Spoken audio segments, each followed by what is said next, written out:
Hello members, welcome to devil Sridev. இன்னைக்கு நம்ம என்ன பார்க்க போறோம்னு பார்த்தீங்கன்னா, உலகம் தோன்றியது எப்படி, இதை பற்றி உங்களுக்கு தெளிவான விளக்கத்தை இந்த வீடியோவில் பார்க்க போறோம். யாரும் இந்த வீடியோ ஸ்கிப் பண்ணாரு கடைசி வரை பாருங்க.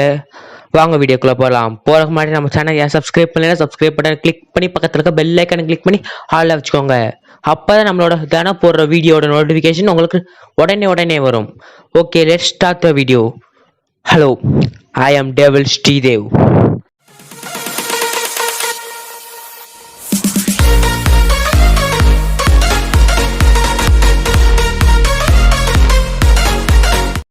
ஸோ இந்த உலகம் எப்படி உருவாச்சுன்னு பார்த்தீங்கன்னா, நம்ம ரொம்ப முன்னாடி போகணும். கரெக்டாக 4.5 பில்லியன் இயர்ஸுக்கு முன்னாடி. அப்போது பார்த்தீங்கன்னா இந்த நட்சத்திர சூரிய குடும்பமே இல்லை. ஏனால் அப்போது இருந்தது தூசி துகள் மட்டுமே இந்த யூனிவர்ஸ் ஃபுல்லாக இருந்துச்சு. அந்த தூசி துகள்லேருந்து தான் அந்த சூரிய குடும்பம் உருவாச்சுன்னு சொன்னால் நம்புவீங்களா? இதுதான் உண்மை. ஒரு பெரிய தூசி துகள், டஸ்ட் பார்ட்டிகல்ஸ் ஏகப்பட்டது ஒரு இடத்துல குமிஞ்சிருந்துச்சு. அந்த டஸ்ட் பார்ட்டிகல்ஸ் நம்ம என்ன சொல்லுவோம்னா சோலார் டஸ்ட் பார்ட்டிகல்ஸ். இந்த மாதிரி டஸ்ட் பார்ட்டிகல்ஸ் அங்கே இங்கேன்னு சுற்றிக்கிட்டு இருந்துச்சு. ஒன்று ரைட்டு, இன்னொன்று லெஃப்ட்டு, இன்னொன்று மேலே, இன்னொன்று கீழே, இந்த மாதிரி கண்டக்க சுற்றிக்கிட்டே இருந்துச்சு. ஒரு நேரான ஆர்பிட் இல்லை. இந்த மாதிரி இருக்கும்போது அந்த நட்சத்திர கூட்டத்து அந்த டஸ்ட் பார்ட்டிகல்ஸ் எப்படி ஒன்று செஞ்சுச்சுன்றது இது ஒரு சயின்டிஸ்ட் தெரில. எல்லாரும் ஒவ்வொரு தியரி வச்சாங்க. ஆனால் எல்லாரும் நம்புகிற தியரி என்னன்னா, அந்த நட்சத்திர கூட்டத்துக்கு பக்கத்தில் ஒரு சூப்பர் நோவா எக்ஸ்ப்ளோஷன் நடந்திருக்கணும். சூப்பர் நோவா என்னன்னு பார்த்தீங்கன்னா, ஒரு நட்சத்திரம் அது வாழ்நாளில் அதோட கடைசி வாழ்நாள் மூச்சு முடியும் போது அது எக்ஸ்ப்ளோர்ட் ஆகும், வெடிச்சு செதறும். அதுவும் சூப்பர் நோவா என்பார்கள். இது உங்களுக்கு புரியலன்னு கீழே கமெண்ட்ல கேளுங்க. இதோட டீட்டெயிலான எக்ஸ்பிளைன் நான் அடுத்த வீடியோவில் போட பார்க்குறேன். ஓகே, இதை பற்றி பெருசாக பேச வேணாம். இந்த சூப்பர் நோவாவில் அந்த அதிர்வுகள், அந்த எக்ஸ்ப்ளோரில் வந்த ஹீட் எனர்ஜி பூரா அந்த டஸ்ட் பார்ட்டிகல்ஸ் நேர இதில் அஃபெக்ட் பண்ணியிருக்கு. இந்த மாதிரி அஃபெக்ட் பண்ணும்போது கண்டுக்க முடக்க சுற்றிக்கிட்டு இருந்ததெல்லாம் ஒரு சென்டர் பாயிண்ட்டை புல் பண்ணிச்சு. ஏன்னா அங்கே சென்டரில் அதிக கிராவிடேஷனல் புல் இருக்குது. இந்த சூரியனுக்கு இருக்குல்ல கிராவிட்டி, இழுக்கிற தன்மை, அந்த மாதிரி அங்கே நிறையா இருந்திருக்கு. இந்த மாதிரி இருக்கும்போது அங்கே பார்த்தீங்கன்னா ஒரு மில்கி வே கேலக்ஸி மாதிரி சென்டரில் பார்த்தீங்கன்னா ஒரு இது உருவாகிட்டு இருக்கு. அதை சுற்றி இருக்க எல்லா டஸ்ட் பார்ட்டிகல்ஸ்குள்ள அதுக்குள்ளே போயிட்டுருக்கு. அங்கே 100% டஸ்ட் பார்ட்டிகல் இருக்குன்னு வச்சுக்கோங்களேன். அதில் 99.8% டோட்டல் டஸ்ட் பார்ட்டிகல் ஒன்றா சேர்ந்து உருவானதான் நம்ம ஸ்டார் சூரியன். கேட்கவே வினோதமாக இருக்குல்ல, ஒரு தூசிலேருந்து உருவான சூரியன்ட்டு. அப்போ நம்மளை இதுலேருந்து உருவாகிருப்போம். Okay, again the topic. Okay, இந்த மாதிரி வந்துட்டோம். இந்த மாதிரி உருவான 99.8% டோட்டல் மார்ஸும் சூரியனில் இருக்குது. மீதி அது 0.2 இருக்குல்ல, என்ன பண்ணோம்? கரெக்ட், மீதி இருக்க 0.2 இந்த பூமியை சுற்றி நிலா வர மாதிரி சூரியனை சுற்றி எல்லா டஸ்ட் பார்ட்டிகல்ஸும் சுற்றிக்கிட்டு இருந்துச்சு. ஆரம்பத்தில் இதுக்கு எதுவும் இல்லாமல் சும்மா தூசி மாதிரி சுற்றிக்கிட்டு இருந்துச்சு. இந்த இடத்துல நம்ம யங்ஸ்டாரை நம்ம சூரியன் உருவாக்கார்ல, அவர் என்ன பண்ணாரு? போகிற வர எல்லா ஆஸ்ட்ராய்ட்ஸு டஸ்ட் எல்லாம் எடுத்து அவரோட தான் மாற்றிக்கிட்டாரு. இந்த மாதிரி போய்கிட்டு இருக்க ஒரு நாள் ஒரு கிரகம் உருவாச்சு. நம்ம சூரிய குடும்பத்தின் முதல் கிரகம், நம்ம மூத்த அண்ணன் ஜூபிட்டர். அண்ணன் என்பார்கள் ஜூபிட்டர், ஏன்னா முதல்ல உருவான கிரகம். இந்த ஜூபிட்டர் உருவானக்கு அப்புறம் தான் இந்த சோலார் சிஸ்டத்தை ஒரு நிலையான இதுக்கு மாற்றுச்சு.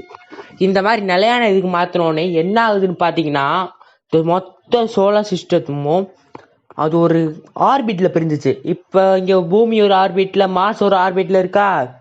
இது அப்படியே பிரிஞ்சு எப்படி மாறிச்சுன்னு பார்த்தீங்கன்னா, இந்த ஜூபிட்டர் உருவாகி மொத மெர்க்குரிக்குல அந்த லொக்கேஷன் வர அது இப்போ உருவான இடத்துலேருந்து மூவ் ஆகிட்டு இருக்கு.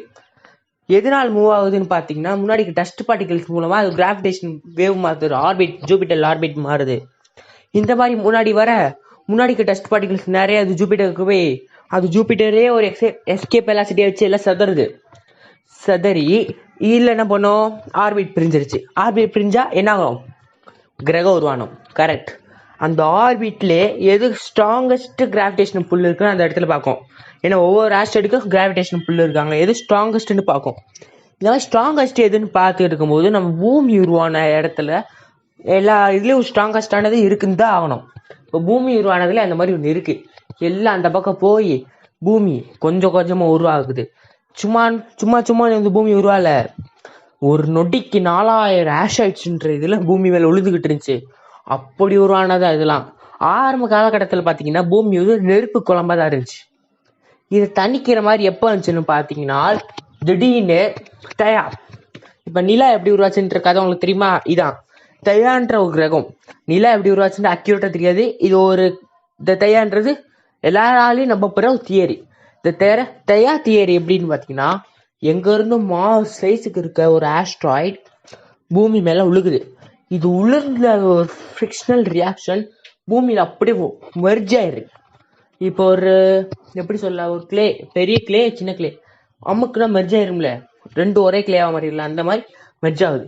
அந்த இடிச்சு மெர்ஜ் ஆகி அதுலேருந்து மீதி டஸ்ட் பார்ட்டிகல்ஸ் இருக்குல்ல அது பூமி சுத்துது. என்னாச்சு? சூரியனை சுத்துனதுல பூமி உருவாச்சு. பூமி ஒன்று சுத்துதுன்னா கிரகமா மாறும். சாரி, ஒரு கோல் ஒரு நிலவா மாறும். நிலாவோட உண்மையான பேர் தேயா. இது கடவுள்கள்ல ஒரு பேர். இப்படிதான் கொஞ்சம் கொஞ்சமா பூமி உருவாகிட்டே இருந்துச்சு. இந்த டயத்துல பாத்தீங்கன்னா பூமியில ஒரு உயிரே கிடையாது. ஏன்னா 4000 டிகிரி செல்சியஸ்ல பூமி கொதிச்சுக்கிட்டு இருக்கு. பூமிக்கு எப்படி தண்ணி வந்துச்சுன்னு ஆஃபேஸ்லயே யாருக்கும் தெரியாது. ஒவ்வொரு தியரிக்கு எனக்கு ஒரு இதாக பேசிக்கலி பிடிச்ச தியரி என்னன்னு பார்த்தீங்கன்னா, ஒரு ஆஸ்ட்ராய்டில் இப்போ ரீசெண்டாக 2015 பார்த்தீங்கன்னா ஒரு ஆஸ்ட்ராய்டு, அந்த ஆஸ்ட்ராய்டு பார்த்தீங்கன்னா இது பார்த்தீங்கன்னா அந்த இடத்துல வித்தியாசமாக இருந்துச்சு ஆஸ்ட்ராய்டு. ஏன்னா இது கொஞ்சம் வழக்கத்தோட ஏகப்பட்ட ஐஸ் பார்ட்டிகல்ஸ் வெளியில் போயிட்டுருந்துச்சு. ஒரு காமெட்டில் எப்படி அது மூலமாக பின்னாடி வால் மாதிரி தெரியல, அதெல்லாம் ஒரு ஐஸ் உருகி அது லிக்விட் ஸ்டேட்டுக்கு மாறதான் அதெல்லாம் வால். இந்த மாதிரி பார்த்தீங்கன்னு வச்சுக்கோங்களேன், இந்த மாதிரி அது உருவாகிட்டு இருந்துச்சு. என்னடா இதுன்னு புதுசாக இருக்குன்னு சொல்லி சயின்டிஸ்ட் ஒரு சேட்டலைட் அது மேலே ஏவி விட்டாங்க. ஏவும் போதோ தெரியுது அதுலேருந்து 15 டன் வாட்டர் ரிலீஸ் ஆயிருக்கு.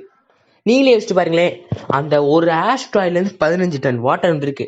நான் ஆரம்பத்திலே சொன்னேன்ல, பூமி உருவானப்ப 400 ஆஸ்ட்ராய்ட்ஸ் பூமியில் விழுந்துச்சுன்னு. அதில் ஒரு 50 ஆஸ்ட்ராய்டில் தண்ணி இருந்தாலும் கணக்கு போடுங்களேன், அட்லீஸ்ட் ஒரு ஆஸ்ட்ராய்டில் தண்ணி இருந்தாலும் எவ்வளோ ஒரு நொடின்னு வச்சா 60 நொடியில் ஒரு நிமிஷத்தில் 60 எரிக்கல் தண்ணியோட விழுந்துருக்கு.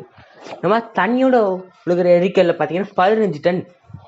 யோசிச்சு பாருங்களேன், அவ்வளோ தண்ணி. அந்த தண்ணி பூமியில் விழுந்து அது எவாப்ரேட் ஆயிடுச்சு. ஏன்னா பூமி டெம்பரேச்சர். இப்போ தோசைகள் நல்லா சூடு பண்ணுங்க, அதில் தண்ணி தெளிச்சு விட்டா அப்படி நீராவியாக மாறும். அந்த மாதிரி எல்லாம் மாறிச்சு. ஆனால் நம்ம தெளிச்சுக்கிட்டே இருந்தால் ஒரு கட்டத்தில் நம்ம தெளிக்கிற தண்ணி நீராவியாகாம அந்த தண்ணி அந்த தோசைக்கல்ல ஒட்டும். தண்ணி ஸ்டேஜ்லேயே இருக்க பார்க்கும். இந்த மாதிரி சுச்சுவேஷன் அங்கே நடந்துச்சு. தண்ணி பட பட பட எல்லாம் ஆவியாகி போயிட்டே இருந்துச்சு. இந்த மாதிரி இடத்துல ஒரு 80% வாட்டர் பூமி விட்டு வெளியில் போயிடுச்சு. உளுந்து ஆவியாகலாம் இல்லை. மீதி 20% வாட்டர் வேப்பர்ஸ் என்னாச்சுன்னா நம்ம அட்மாஸ்பியர், அப்போ இருந்து அட்மாஸ்பியர் ப்ரொடெக்ட் பண்ணி வச்சுச்சு 20%. இந்த மாதிரி உழுக உழுக அது கொஞ்சம் கொஞ்சமாக தண்ணியை தேங்க ஆரம்பிச்சிச்சு. இந்த மாதிரி பண்ணும்போது பூமியோட சராசரி டெம்பரேச்சர் 200 இருந்துச்சு. 200ன்றலாம் யோசிக்காதீங்க, 200 தான். 4000 இருந்துச்சு, இப்போ 200. 4000ங்க 200ங்க. இந்த மாதிரி ஆகும்போது மீதி 20% வாட்டர் வேப்பர்ஸ் மேலேருந்து கண்டென்ட் ஆகுது, ஒரு கேஸ் ஸ்டேட்டுக்கு மாறுது. ஆல்ரெடி அது கேஸ் வாட்டர் வேப்பர் வந்து க்ளவுடாக மாறுது. புரியுதா? நான் தப்பாக சொல்லிட்டேன், க்ளவுடாக மாறுது. இந்த மாதிரி க்ளவுடாக மாறுறது எல்லாம் மழையாக பெய்யுது. ஒரு நாள் 2 நாள் இல்லை, 1000 வருஷம். 1000 வருஷம் நிற்காத மழை. இப்போ என்ன சென்னையில் பெய்யுது மழைன்ட்டு பெருசாக பேசுகிறீங்க? 1000 வருஷம் அப்பயே மழை பெஞ்சிருக்கு. அப்போ வருவானா இந்த குளம் கொட்டை எல்லாம்.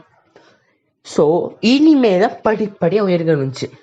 அவ்வளோதான் கைஸ், பூமி எப்படி உருவாச்சு, பூமிக்கு எப்படி தண்ணி இருந்துச்சுன்றது இந்த வீடியோலே தெளிவாக நான் சொல்லிட்டேன். உங்களுக்கு இதையும் மீறி இந்த பூமியில் என்னென்ன அடுத்து நடந்துச்சு, இந்த பூமியில் எப்படி உயிர் வந்துச்சுன்றது உங்களுக்கு தெரிஞ்சுக்க ஆசைனா கீழே கமெண்ட் பண்ணுங்கள். நான் கூடிய சீக்கிரம் அந்த ஃபுல் வீடியோ போட பார்க்குறேன். ஓகே, தேங்க்ஸ் ஃபார் வாட்சிங் and then tata, bye bye, see you. நான் உங்கள் டெவில் ஸ்ரீதேவ். வரட்டா?